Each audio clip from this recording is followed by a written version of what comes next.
Okay, this is a 7.2, number 27. To save a little bit of time, I'll just show my pencil sketch. I work these out usually twice. But if we take a look at these two curves here, let me just kind of show you the simplification first. If I take a look at this, it looks like I've got the y squared, so I may do it in terms of y. They're both in y squared. So it's a little bit easier to deal with the parabolas that way as long as I know how to sketch them, and that I do. So in other words, I'll just solve this for x, and x equals negative y squared plus 3. And then if I solve this for x, I subtract y squared from both sides and then divide in negative 1/4. So I have a standard parabola open to the left, shifted 3 to the right, and I've got a little flatter parabola, not shifted, okay, but again also open to the left, okay? So they're both open to the left. So when I sketch them, I think we've seen something like this before. So this is what the sketch looks like.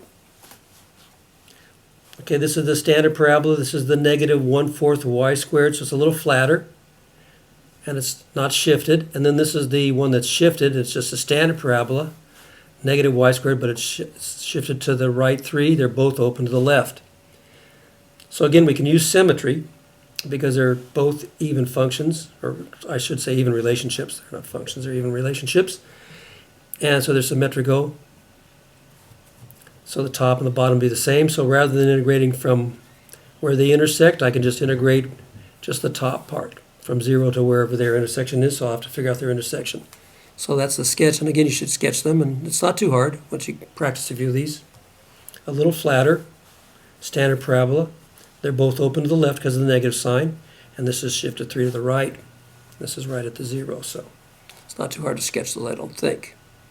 Okay, so now let's see where they intersect and hopefully get a nice point. So we have them both equal to x, so we just set them equal to each other, so that makes it nice. So minus or negative y squared plus 3 equals negative 1/4 y squared.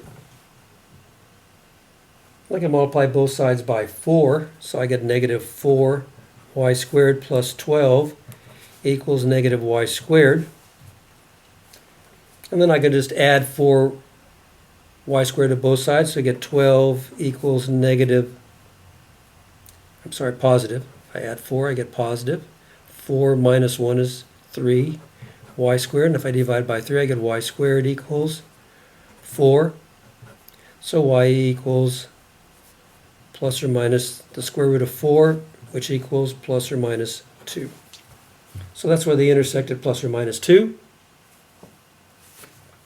So when we look at our sketch, I already kind of hinted at that, or kind of had found that out. So these are the intersection points at negative 2 and positive 2. So we're just going to integrate from 0 to positive 2 and then double it. So that'll make our work a lot easier. Let's go back over here. So my area will equal 2 times the integral from 0 to 2 of negative y squared plus 3. That's the one that was shifted to the right. So that's going to be my right curve minus the one that's centered on the axis. So that's going to be negative. And this one over here is negative y squared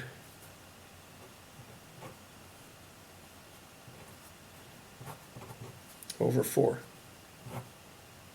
And then all dy.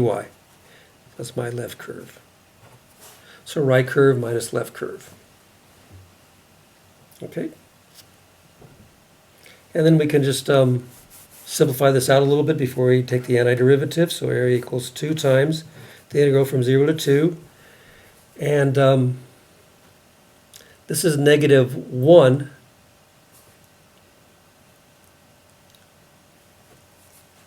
Better simplify this out. Negative y squared plus 3 plus y squared over 4 dy. So that area, let me fix this up a little bit here like this. So that area equals 2 times the integral from 0 to 2. Now this is like negative 4 over 4 plus 1 over 4 would be negative 3 over 4. So I have negative 3 over 4 y squared, negative 3y squared over 4. Okay, plus 3 dy. So we've got that all simplified, ready to take our antiderivative.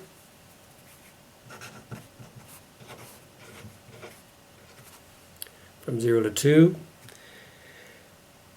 And if I integrate this, I'm going to put a 3, so add 1, so that'll make that 3. And I'll divide by 3. In other words, you divide by the 3, but those are going to cancel, so it's just going to end up with negative y cubed over 4 plus 3y.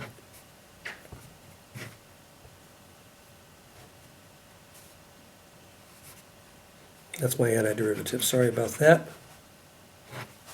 So that's going to be going from 0 to 2. Sorry, that was the antiderivative. There we go. Kind of got ahead of myself. So 2 times. And then if I put 2 in there, I get negative 8. 2 cubed is 8 over 4. Plus 3 times 2 is 6. And then if I subtract the 0, this is going to be 0 and that's going to be 0. So that's nice. That works out. And then that's going to be 2 times, and that's going to be negative 2 plus 6, which is just equal to 2 times 4, which equals 8. And that's your area. Okay? So hope that's okay.